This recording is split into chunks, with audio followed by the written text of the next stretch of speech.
Thank you very much for showing us around and explaining the aims of this center. I'm very thankful to you for doing this. Let me greet you with the Indian greeting, which is Namaskar. Now, Namaskar need not be equated with a religion, because you see what we do is put your hands together, both hands together. Or in Tamil it is Vanakkam, it's same thing. But what it means is bring your hearts together. This is what it means. And I think the work that is going on here, this is unique. I have not seen many places where you have a mosque and a temple and a church and all communities coming together and kind of living life together. This is something unique. And what we are trying to do I come from the south of India, from Bangalore. What we are trying to do is also in a different way the same aim that we have, like you saw there, be human, born human, be human, and every step for humanity. Now to spread this message, in 2015, January the 12th, I started a walk. I could have cycled, but I wanted to walk from Kanyakumari, which is the southern end of India, to Kashmir, which is the northern end of India. And in India, you know, there are diverse cultures. There are diverse cultures. There are Hindus, there are Muslims, there are Christians.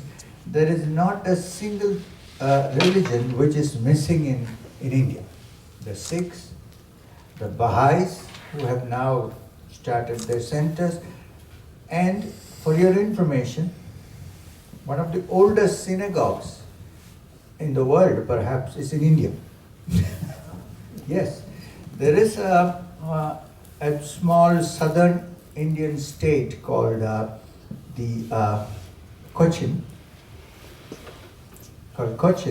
where there is an old synagogue which is still existing, which was started by the Jews and their rabbi who were shipwrecked and who were one of the tribes that came away from Jerusalem.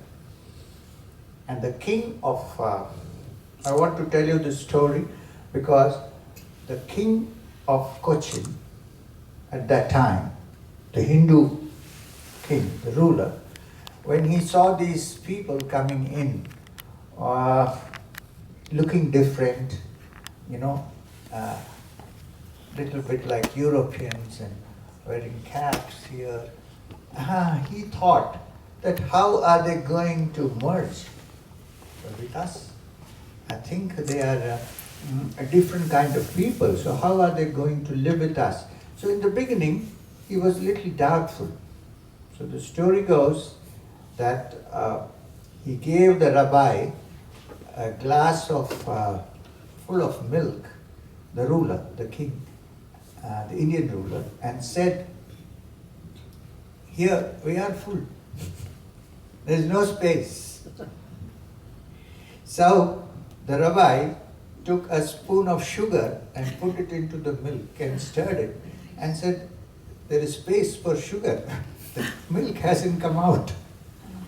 So the king said, "You're welcome." So they built a beautiful synagogue which still exists with Chinese tiles which were imported in the 17th century. So why I'm saying this, and the early Christians. I come from India, so I'm very proud of saying that we have lived together for thousands of years. Now the Christians, much before England became Christian, or Germany became Christian, or Europe became Christian, there has been Christianity in India, and that too in Kerala where I was born.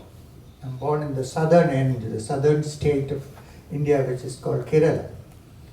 Oh, and how did this happen? The story is that one of the direct disciples of Jesus, who was St. Thomas, also known as Doubting Thomas, with all his doubts, came into India from the coast, and they started, the people who were there, the elite of Kerala, were the Brahmins, the Nambudiri Brahmins.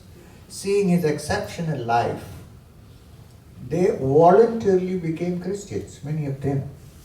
And they are the most oldest Christians probably after the Greek Orthodox Church. And they are called the Syrian Christians of Kerala. And the important thing is that they follow most of the customs of the Hindus. They light a lamp, they do everything, but they are Christians. And they are called Syrian Christians. And to this day, some of the litanies, the mass that is conducted in the church, is done in a language which is called Aramaic, which is the ancient language spoken by Jesus Christ. It's very similar to Syrian language. When I first heard Mass, I thought they're talking in Arabic because it sounded so similar. So we have all streams coming in. And one more information. The oldest is Muslim mosque that during the time of the Prophet Muhammad, even while he was alive, outside of Arabia is in Kerala. There's a place called Kodungalur, where you still have the mosque existing, and it is the rumor is one of the kings turned to Islam and went away to Makkah.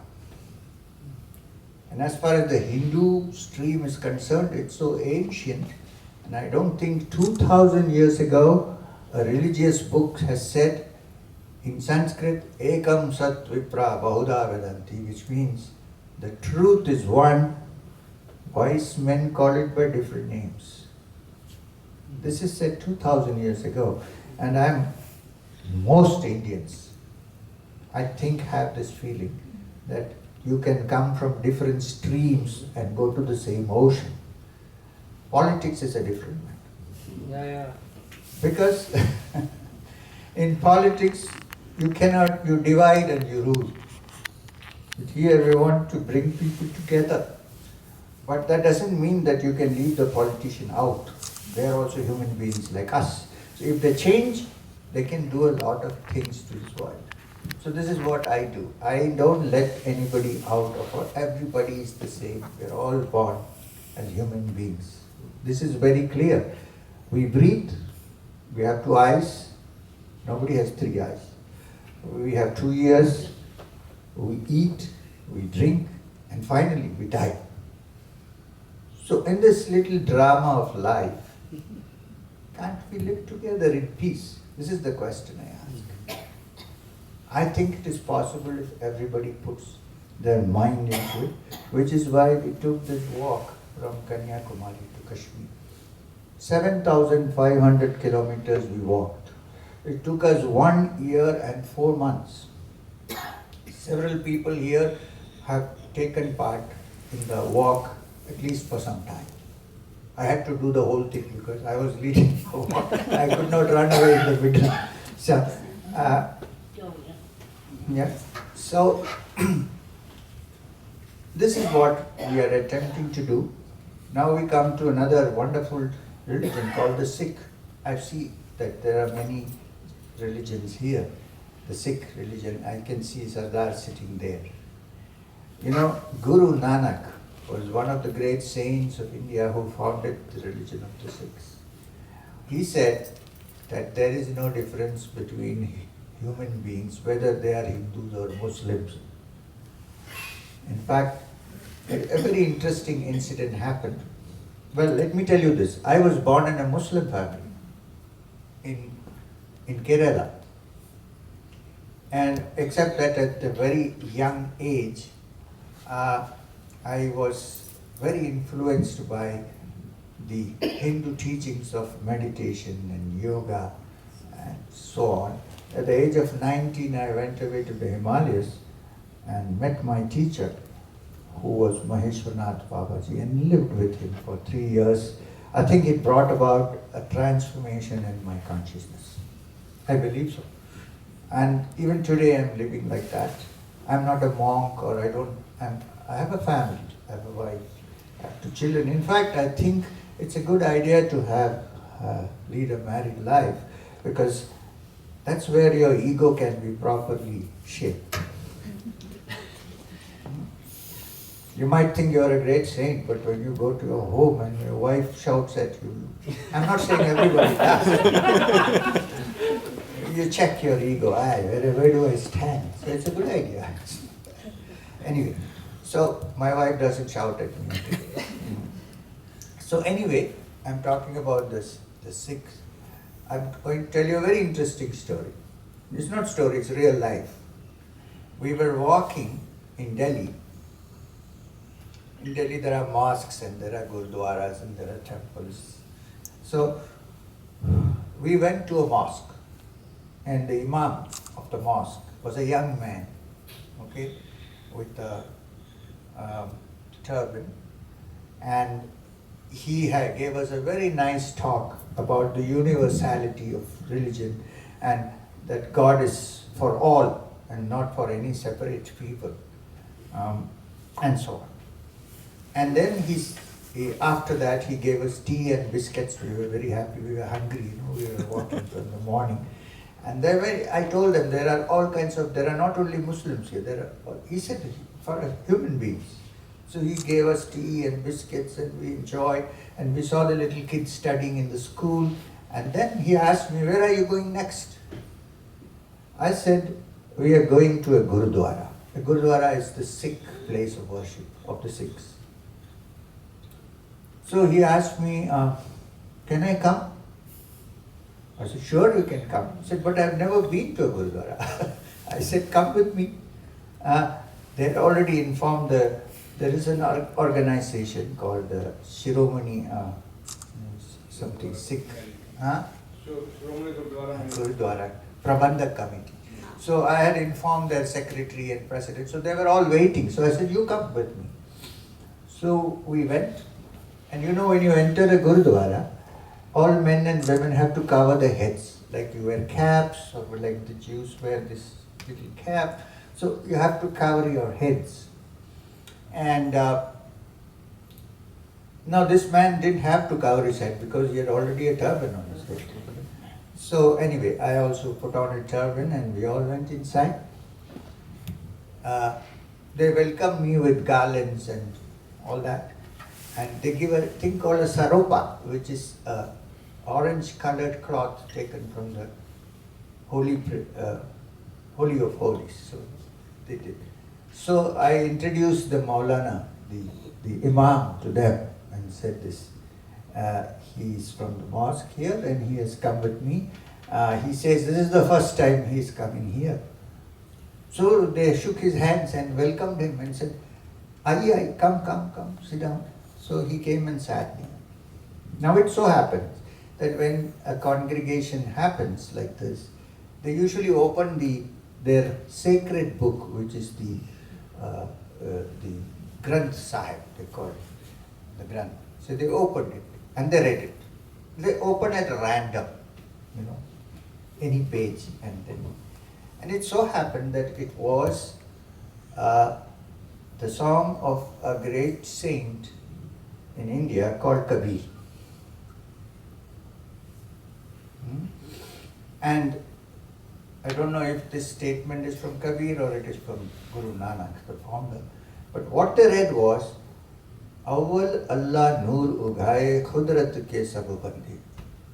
Now the Maulana, the Imam who was sitting near me leaned towards me and said, are they reading the Quran? I said, no, they are reading the sacred book, because they mentioned that first God, who was there referred to as Allah in their book, got the light on, and from the light came all the human beings, all the living beings. This guy had never heard. So when he came out, he said, oh, I didn't know about this. I said, good, because you'll open your eyes, you should know. We should go, we should open, we should experiment. You see, it's wonderful to live in your house if it is beautiful and comfortable, but you should also see what the neighbor is doing. Then you realize that there are different ways of looking at reality. And If this is understood in our minds, then we can live in peace, at least as far as religion is concerned. Unfortunately, in the name of religion, there has been so much violence in the world. Go to history and check till today. Why? Because it has usually got mixed up with too much of politics. So this is called the politics of religion.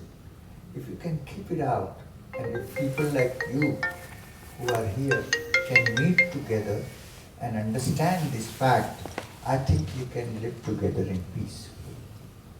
Because the ultimate truth, whether you want to call it God or cannot be defined. You cannot define it. So we have our own definitions. This is my experience, and we go by these definitions. You cannot really define. In fact, if you have read the Old Testament and seen the gospel or the story of Moses, there's a wonderful story when Moses goes onto the hill, and then he hears a voice which says, "Take off your shoes, for you are on holy ground." So he takes off his shoes and enters. And then he sees a light behind a tree, which is in the Old Testament referred to as the burning bush. He sees the light. So he asks a question, because he doesn't know what it is, where is it? So he asks, "Who are you?" Or you can say, "What are you?" And the answer is very interesting. It sounds like a sentence from the ancient Sufi or Vedantic teachings. The answer, the sound that Moses heard was, "Ahiye, Ashar, Ahiye, I am that I am." Nobody knows. We human beings with our puny brains cannot define this. So we can only go by a small definition. And if we have a definition, somebody else may be having his own definition. So there is no clash. We are looking at the same thing from different eyes. If this is in mind. Now, I am never tired of repeating this little story, which I also talked about, I think, yesterday or day before, because it's so much to the point. This is taken from a great Sufi teacher whose name many people know. He was Rumi, Jalaluddin Rumi, the founder of the order of the whirling dervishes, and who wrote this wonderful poem called the Maznavi, which is very popular in Persian. Well, he also wrote a prose book called Fihi Ma Fihi, which many people don't read because it is very confusing. Because Fihi Ma Fihi means it is and yet it is not. That's very confusing. Anyway, so this Jalaluddin Rumi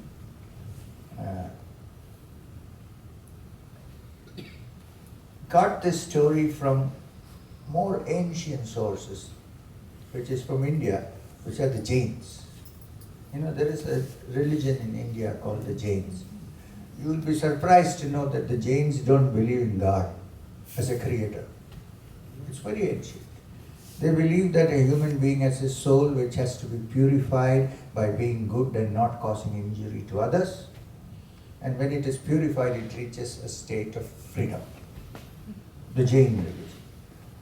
And their greatest principle is ahimsa paramo. The greatest religion is non-injury. This is what they say. And yet they don't have a creator God in mind. Why I'm saying this is I have many communist friends in Kerala. They don't believe in God. I said, okay, fine. But can you at least see that you don't cause injury to others? Then you're okay. Then you're being religious in a way. See, your social and political thought may be different, but we are human beings. Can we live together? So anyway, Jalaluddin Rumi adapted this story in a beautiful way. And this story I said yesterday, you will remember this story, I'm sure, because I am never tired of repeating this. It's the story of three blind men who went to see an elephant. Very blind. They couldn't see. But in our world, there are people who have eyes but who cannot see. You can't help it. What can you do? Anyway, these were three blind men who went to see an elephant.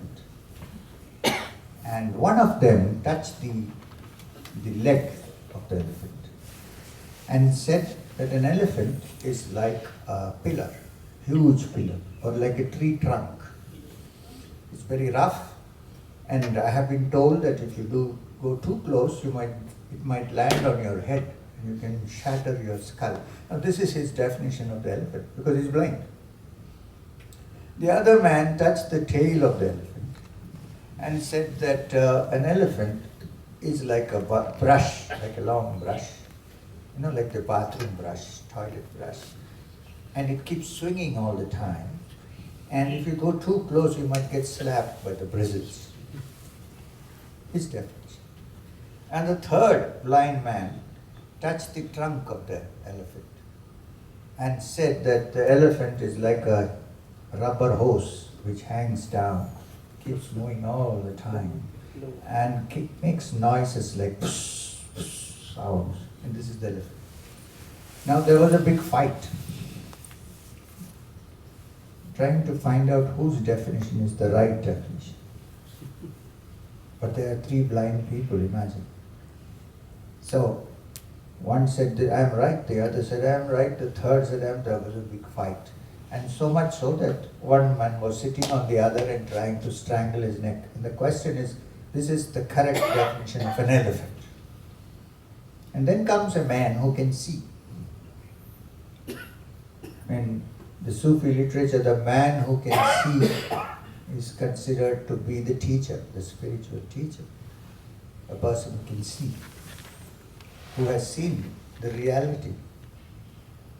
He comes in and he says, what are you fighting about? Well, they say that an elephant is this, an elephant is that, and says, just 1 minute, can you get up from there? You are right. You are also right. You are also right. But all three of you are wrong in the absolute sense of the term. Because elephant is so big.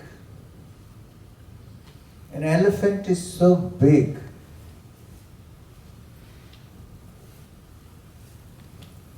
The elephant is so big that none of your definitions can actually define the elephant. I can see. You see, you have touched one part. You may be right, but you cannot say the other fellow is wrong because he has touched another part.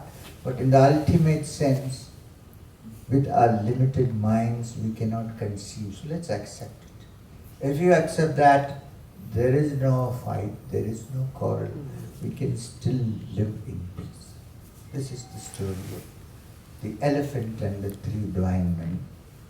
It's very funny that it was written 1,000 years ago, maybe 800 years ago. And even still in this world, there are people who are like the three blind. And it's our job, it's in the best interest of humanity to prevent another war, to keep people together. For you and me, we can't leave it to the politicians. You and me have to go and discuss matters with people and lead a life where we learn to live together. It's not, as you said, it's not just a question of tolerance. It's beyond. Tolerance means I'm good, he's not so good, but it's okay, I will live with him. This is tolerance. I think acceptance is a better word. Everybody is good in their own way. This is acceptance. Tolerance is, I don't like it, this word, because it means, oh, I'm great, and this guy is not so, but he's okay, I'll adapt. See? We are all human beings first. We all breathe, we all eat, we go to the toilet, doesn't matter, and we die. There's nobody who is always around, right? Finally, we are in a grave, and they write, rest in peace. So should we wait till the grave to have peace? Rest in peace? Can we do it while we are alive? My master, my teacher, used to say that RIP, which they write, rest in peace, actually means rise if possible. Nobody has accepted the challenge. So in this little drama of life, can we live together with the understanding that deep in our hearts there is the light of the Supreme Being? And since we are all human beings, it has to be there in everybody. It can't be only in some people. You may see the external as different, but the inner has to be the same. So if one can live with this idea, and I think you're doing it in a very wonderful way, like bringing people. I met the Imam at the mosque today, and he had a nice, he spoke quite well. So if this thought can be broadcast a little more and people can be brought together, we have sown the seeds of peace which will prevent this world from going into another war. Already it's happening, can be prevented. And I think every one of us is responsible for this. We can't hand over the responsibility to anybody else. In our own way, we are trying to have a center for religions in Bangalore, in the south.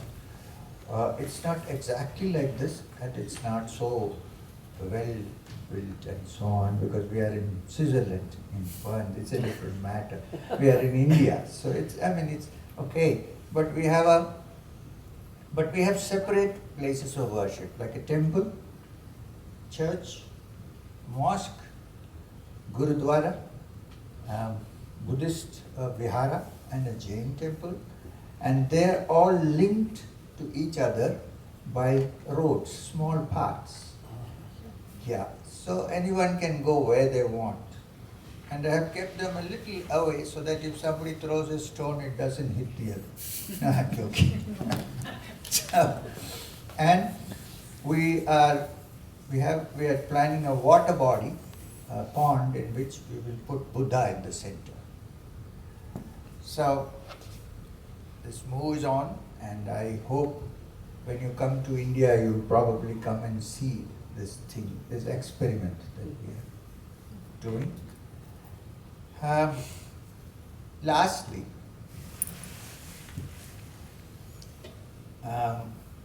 much of unity and peace don't happen because of our egos. So a person, when he says he's spiritual, it doesn't matter the way he prays or way he meditates or the different words he uses. Because if God is almighty and supreme and universal, he does not understand only one language. And if God is universal, you cannot say it's he or she or anything of that kind. That's our definition. And it cannot be that I can only talk to God in Sanskrit or in Arabic or in Hebrew. If it is universal God, then He knows our hearts and all languages are equal. Right? Or there is no need of language, the heart can communicate. So, but the fact is that our ego does not allow us to break through and go closer. It's the ego that is the main problem. So again, I want to tell you a small story, which I'm never tired of repeating. It's a story from India. You saw a man here in the film with an orange turban and an orange robe who was talking in English. He heads a very big Hindu temple, a Lingayat temple. They are from Karnataka in the south. Very big man, in his own way. So he told me this story. It was over, so they went back and reported to Yama, the Lord of Death. This is what happened. So the Lord of Death said, I know that you are stupid fellows, but you know what, next time when this happens, he's going to die in another 3 months. So when you go next time, I will give you a mantra, a whisper into your ear, so use it. I said, okay. So 3 months later, the same thing happened, and the priest said the same thing. So he went and stood near his duplicates, and the messengers came.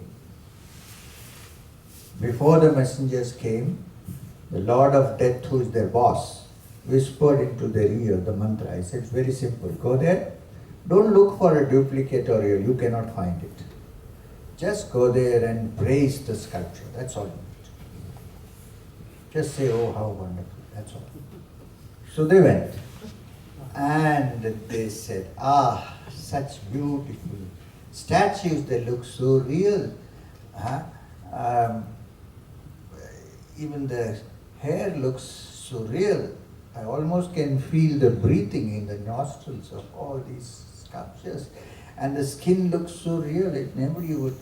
So for 2 minutes, the man listened quietly. The third minute, he couldn't control himself. He said, I made it. So they said, here is the man, take it. So it is this, I made it, I did this, I did that. That is the problem. When that can be separated out a bit, I think we can all live in peace. It doesn't matter which religion we belong to. You understand? Thank you very much. Thank you.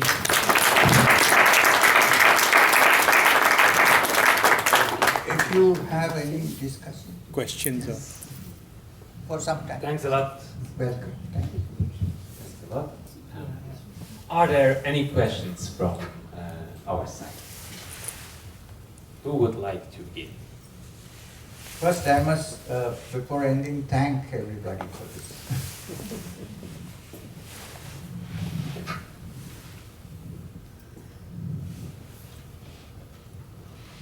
Otherwise, it's me.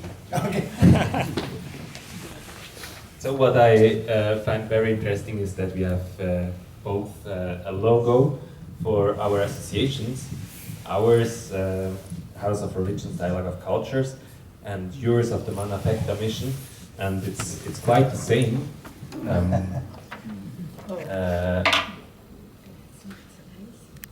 The interesting thing is that we have, in our house, we have the Sikhs, the Buddhist group, the Jews, the Baha'i, the Muslims, the Christians, Hindus, and the Alevites, and in the middle we have something special. I think you don't know that. No. Yes, and in your sign it's the same. We can have a look to these different symbols, and we know them from the What is lexica or for in Google we can have a look to that, but the middle sign we don't know. You don't know? No, Oh. me not. So I'm very interested in the middle sign and can explain you what our middle sign will say. I don't know. It looks like a tree to me. Yeah. To me, it looks like a beautiful tree with many branches, under whose shade all tired human beings can sit down. It looks like it. I don't know. Yeah, our sign, it's really a little bit like a tree, and on the other hand, it's also a human being, Ah, which is open to sky and to the other social world. And it means that all the people who are not part of one of these groups are also invited to be part Right, of the whole right, idea. right. Wonderful. That Yes. is great. And yours, I- can you explain to us? all? Yeah, the middle one. The middle one is the light, the universal light, which is the same thing that you're talking about, which shines on all, irrespective of what religion you belong to, or what thought, what ideology you belong to. There are communists who don't believe in God. You cannot say they're not human. Right? So this is the light, like the sun that shines on all. The sun doesn't say, oh, you're this religion or that religion, or you're dark or you're fair. It shines on everybody. That's the which we have shown. There is one thing I enjoyed very much your teaching, but one thing I didn't understand. It's about your Manavekta house, where different temples are, but you said in the middle there is a Buddha statue. Because the Buddha represents not a particular religion according to us, but meditation. You will see any Buddhist image, he always sits cross-legged with his eyes closed and meditating. So it's an appropriate symbol for meditation. So even if you go to all the houses of religion around, you can sit near the pond and meditate. So this is why we want to have it. In fact, the word Buddha means one who is illumined, who has freed himself from all desires, who is absolutely at peace with himself. Thank you. So, your questions.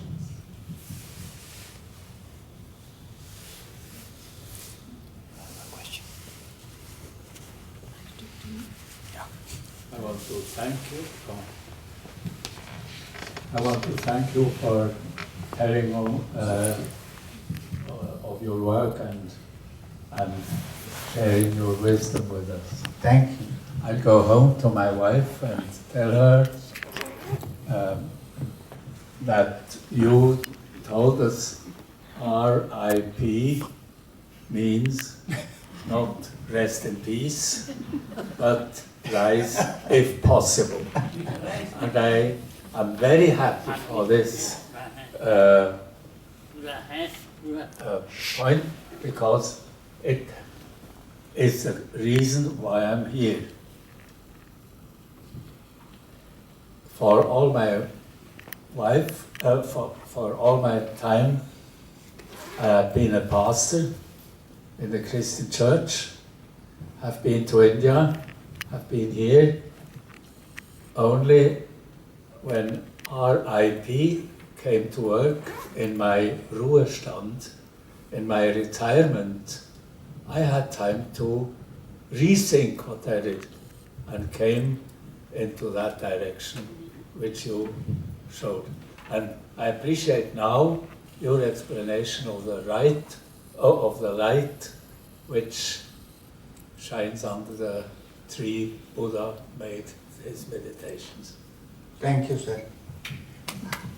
Since you have been a pastor in the church, I need to mention two things, if it's okay. One is, I believe that the man who walked in the streets of Jerusalem with no place to lay his head, today he would be called a homeless person, said the foxes have dens and the snakes have holes, but the Son of Man has no place to lay his head. He said two important things which I always think about, which is, blessed are the peacemakers, for they shall be called the children of God. Not blessed are Christians or Jews or Muslims or Hindus. Blessed are the peacemakers, for they shall be called the children of God. And two, lay treasures in your heart where thieves do not break in and steal. That treasure in the heart where no thief can break in and steal. The Sufis call it the qalb, and the light is the nur. If one can touch that, then I think you can never have hatred towards any other being. Thank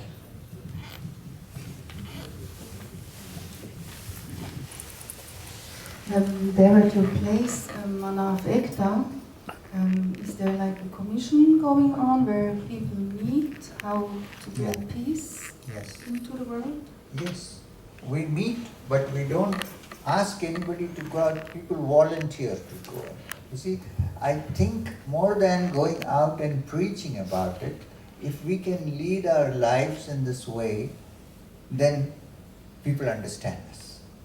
And the message goes quietly into everybody's heart. If I live this way, if I live with my neighbor in this way, then it spreads. There is no need of actually going and preaching. You don't have to preach, but if you lead, because all change happens here first. If I change, The world changes. Because I think we are all one mind. We are not different minds. We are one mind functioning through different centers. This is my personal feeling. There's one mind. It functions through different centers. And if there is a change on one side, I think it brings about a change everywhere. So we meet and we discuss, we meditate. And we don't count how many people are there. 3 people are more than enough if one is really convinced. But it's more about for yourself, for the people who participate, and not to develop like a program, not really program, but an idea how to bring it out. Yeah, in some way, yes, we do work out. The walk was one of the ways we wanted to spread it. But actually, I'm a little too frightened about making the organization more important than the truth. I'm quite a little bit worried about this, because sometimes then the whole organization becomes more important than the core. Then we are lost. There was a great Sufi teacher whose name was Bahauddin Naqshband, who was the founder of the Naqshbandi order. Not the founder, the next.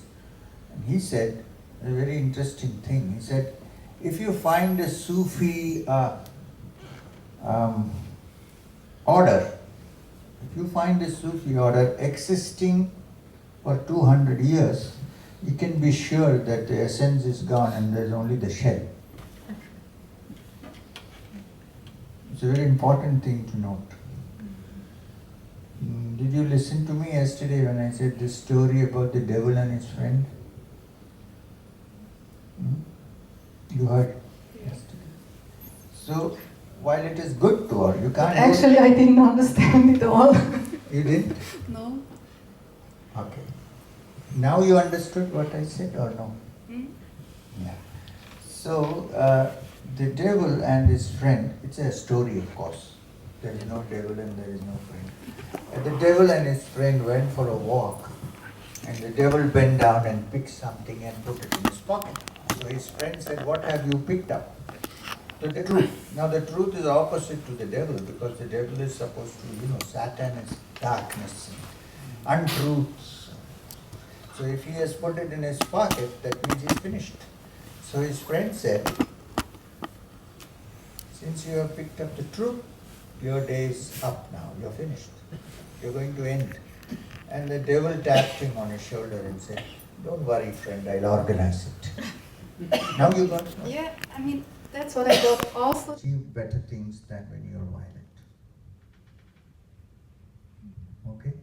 However, if you defend yourself when you're being attacked mercilessly, I wouldn't call that violence. You have to. There's nothing you can do. If you're a sensible person, of course, you won't say, okay, kill me. No, this is not possible. However, I should not personally do the same to somebody else. That is there. So there is no magic formula to cure oneself of anger and violence. Violence comes out of anger. A heart that is at peace cannot get angry. And if it cannot get angry, it cannot have violence. Right? Also, physical violence is one thing and mental violence is another. There are many people who are not murderers but who wish, it would be nice if somebody dies. You already murdered the guy, right? So, we have to examine our hearts every minute before we act. Not as a philosophy, but in our actions. Then perhaps there is some way we can work this out. We have to look.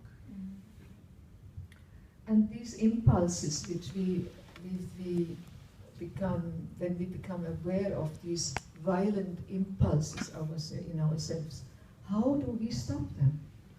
First, you are not fully aware. You must be completely aware of it and see how it destroys your life. Then it will fall by itself. What I am saying is there is no technique for it. If you fully see it and see how it destroys you and another, if you are urgent about it, then I think it will fall by itself. We see it only when it acts, not when it starts. So the idea is to be aware when it starts. You know, anger, violence, they all start from somewhere here, like a heat. The moment it starts, can you be aware of it? If you are aware, you can nip it in the bud before it translates itself into action. So I'm not talking about action, I'm talking about the feeling. Thank you. Thank you. I would like to get only an information. I wrote a little book about development of mosques in the subcontinent, and I always thought that Bin Qasim 711 built the first one down in the delta of the Indus. So you said there is an old one. I would like to know which one That's and where wrong it is. information. This mosque, which is in Kerala, is called the Mosque of Kodungalur, built when the Prophet was still alive. Mhm. So I never heard. I have to add that. You have to. You can go in and research it. Yeah, yeah.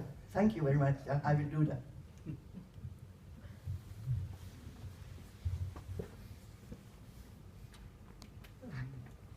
Ich habe eine Frage, aber ich stelle auf Deutsch und mache jetzt direkt auf Tamilisch, da er versteht auch Tamilisch.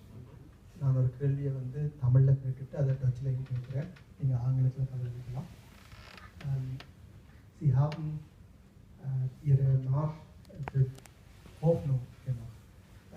நீங்கள் வந்து நம்பிக்கைக்கான ஒரு பயணம் என்று சொல்லி ஒரு பயணத்தை இந்தியாவில் செய்திருந்தீங்க. அது எப்படி தோன்றுச்சு, அதனுடைய பெறுபேறு என்ன, இப்பவும் நீங்கள் நடத்தீங்களா?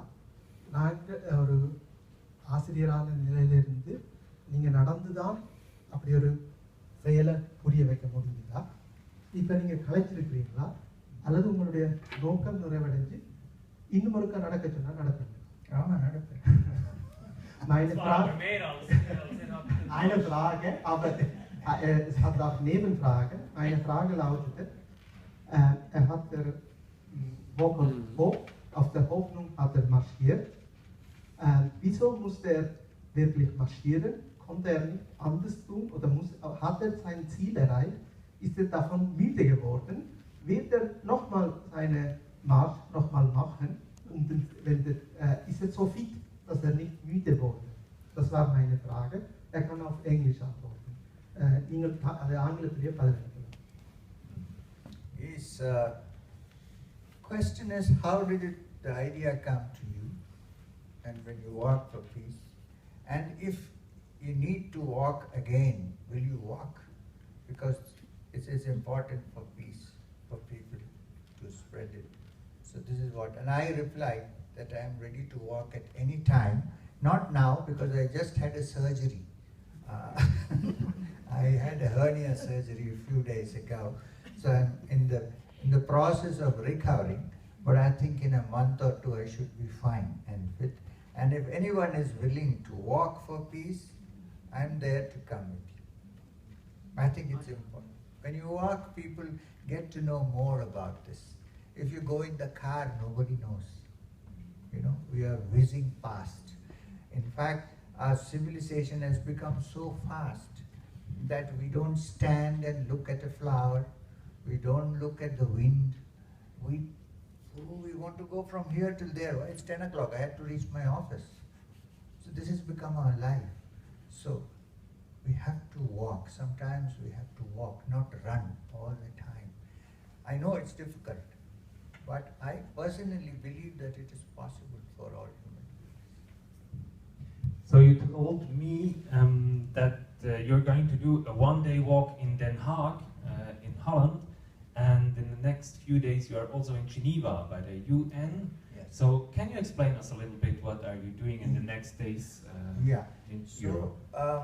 What happened was, when we did the Walk of Hope in India, Mr. Adama Deng, who is the head of the United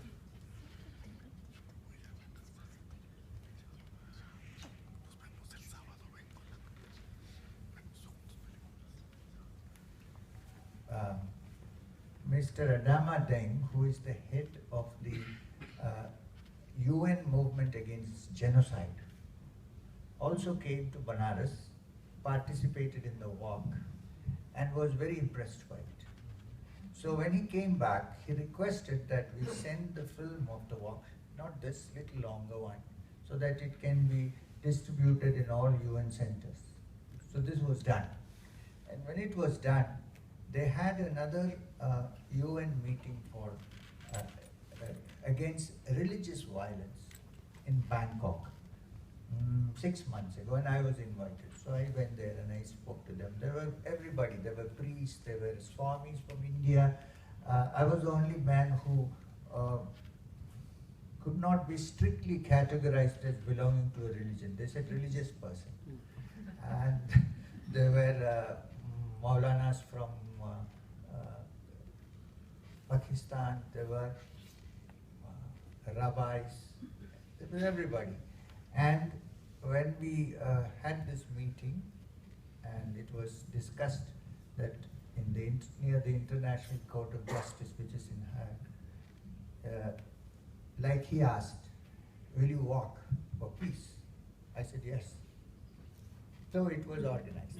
So before that, I will go to Geneva so that the UN head there would like to welcome me formally and have a little discussion. After that, I will go to The Hague and we will have a long walk for peace. No Indian flag, walk for peace, white flag for peace. And I think many schools and colleges are joining us, so I expect there will be many hundreds of people walking. This is what I'm going to do next. That is the next thing on my agenda. Then I go back. Then we'll see how it works.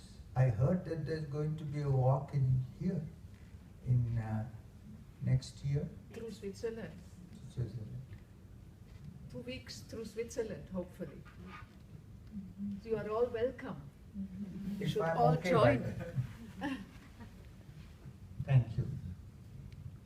So, thanks a lot, Mr. Sriyan, for your visit. Thank you. We enjoyed it very much, and I hope you can enjoy also some discussions now, and the apero, which is over there, upstairs.